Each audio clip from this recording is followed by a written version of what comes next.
১৬শ শতকের দ্বিতীয়ার্ধে সম্রাট আকবর দ্বারা নির্মিত ফতেপুর সিক্রি, যা বিজয়ের শহর, মাত্র ১০ বছর মুঘল সাম্রাজ্যের রাজধানী ছিল।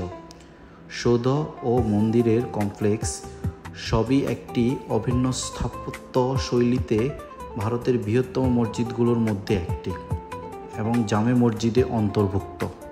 স্থাপত্যের দিক থেকে ভবনগুলি আদিবাসী এবং পারস্য শৈলীর একটি সুন্দর সংমিশ্রণ। ফতেহপুর সিক্রির ধর্মীয় স্মৃতিস্তম্ভগুলোর মধ্যে জামে মসজিদ হল পাহাড়ের চূড়ায় নির্মিত প্রাচীনতম ভবন, যা ১৫৭১ থেকে ৭২ সালে সম্পন্ন হয়েছিল।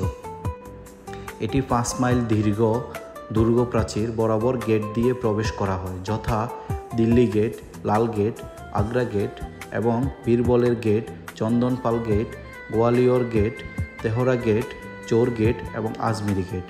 প্রাসাদে রয়েছে গ্রীষ্মকালীন প্রাসাদ এবং রানী মরিয়ম উজ জামানির জন্য শীতকালীন প্রাসাদ, যা সাধারণত